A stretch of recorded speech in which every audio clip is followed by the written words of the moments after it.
بلکہ وہ بدبختوں کی فہرست میں چلا جاتا ہے۔ آگے حضرت عیسیٰ علیہ السلام نے کیا فرمایا سنیے، والسلام علی یوم ولدت و یوم اموت و یوم ابعث حیا، اور مجھ پر سلامتی ہو جس دن میں پیدا ہوا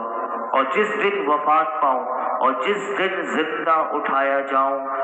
حضرت عیسیٰ علیہ السلام نے ویسا ہی کلام کیا جیسا پیچھے رکوع میں، پہلے رکوع میں حضرت یحییٰ علیہ السلام کا سن چکے تھے کہ انہوں نے بھی یہی کہا تھا کہ جس دن میں پیدا ہوا اس دن مجھ پر سلامتی، جس دن میں وفات پاؤں اس دن مجھ پر سلامتی، جس دن قیامت کے دن اٹھایا جاؤں زندہ اس دن مجھ پر سلامتی ہو۔ تو آپ نے جب یہ کلام کیا تو مفسرین کہتے ہیں کہ پھر قوم کے لوگ خاموش ہو گئے اور ان کو پتہ چل گیا کہ آپ کی والدہ ماجدہ جو ہیں وہ نیک ہیں، پرہیزگار ہیں۔ یہ اللہ کی قدرت تھی جو اللہ نے حضرت عیسیٰ علیہ السلام کی صورت میں لوگوں کے سامنے لے کر آیا۔ جب یہ باتیں آپ نے کی تو لوگ سمجھ گئے کہ آپ کی والدہ ماجدہ بالکل پاک ہیں۔ اور علماء یہ بھی لکھتے ہیں کہ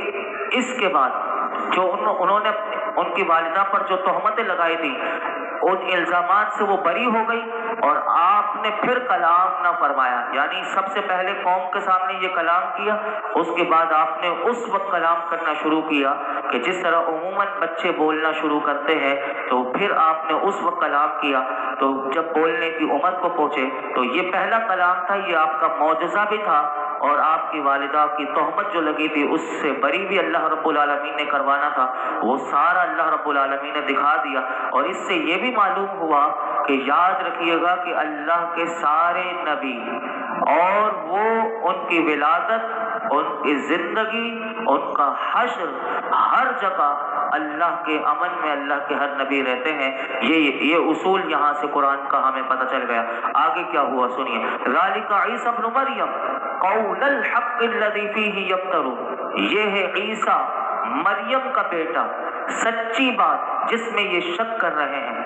گزشتہ آیات میں حضرت عیسیٰ علیہ السلام کا تفصیل سے واقعہ اللہ رب العالمین نے بیان کرنے کے بعد اب آپ کی ولادت کی اصل حقیقت کو بتایا اس آیت میں۔ آیت مبارکہ یہ ہے کہ یاد رکھیے گا کہ حضرت عیسیٰ علیہ السلام کے متعلق یہودی اور عیسائی کیا عقیدہ رکھتے تھے، اس کی وضاحت میں اللہ رب العالمین نے یہ آیت نازل کی۔ یہودی حضرت عیسیٰ علیہ السلام کو کیا کہتے تھے، معاذ اللہ سنیے، آج بھی ان کے یہاں یہ عقیدہ پڑھایا جاتا ہے۔ یہ قرآن دیکھیے یہ نبیوں کی عظمت بتاتا ہے، اور یہ کتنے گندے لوگ ہیں یہودی کہ حضرت عیسیٰ علیہ السلام کو یہ جادوگر کہتے تھے اور ولد الزنا کہتے تھے، اور آج بھی ان کی کتابوں میں یہ لکھا ہوا ہے کہ نعوذ باللہ کہ یہ حضرت عیسیٰ علیہ السلام اللہ کے نبی کو یہ، اور عیسائی کیا کہتے تھے، وہ ان کو خدا کا بیٹا کہتے تھے، جبکہ حقیقت یہ ہے کہ حضرت عیسیٰ علیہ السلام حضرت مریم کے بیٹے ہیں اور اللہ کے برگزیدہ نبی اور بندے ہیں، جیسا کہ اللہ رب العالمین نے اس آیت میں فرمایا ذالک عیسیٰ ابن مریم، کہ یہ ہے عیسیٰ مریم کا بیٹا۔ اور آپ نے خود بتا دیا تھا کہ آگے چل کر میری قوم مجھے کیا کیا کہے گی، تو آپ نے سب سے پہلے کہا تھا انی عبداللہ، کہ میں اللہ کا بندہ ہوں۔ تو یہاں سے یہ پتا چلا کہ آپ نے انی عبداللہ کہہ کر عیسائی ہو یا یہودی ہو ان تمام کے باطل نظریات کا آپ نے رد کر دیا تھا کہ میں اللہ کا بندہ ہوں اور اس کا رسول ہوں۔ پھر آگے کیا ہوا قرآن بتاتا ہے ما کان للہ ان یتخذ من ولد سبحانہ اذا قضى امرا فانما یقول له کن فیکون، اللہ کے لیے لائق نہیں کہ وہ کسی کو اپنا بیٹا بنائے، وہ پاک ہے۔ جب وہ کسی کام کا فیصلہ فرماتا ہے تو اسے صرف یہ فرماتا ہے ہو جا، تو وہ فوراً ہو جاتا ہے۔ اس آیت مبارکہ میں اللہ رب العالمین نے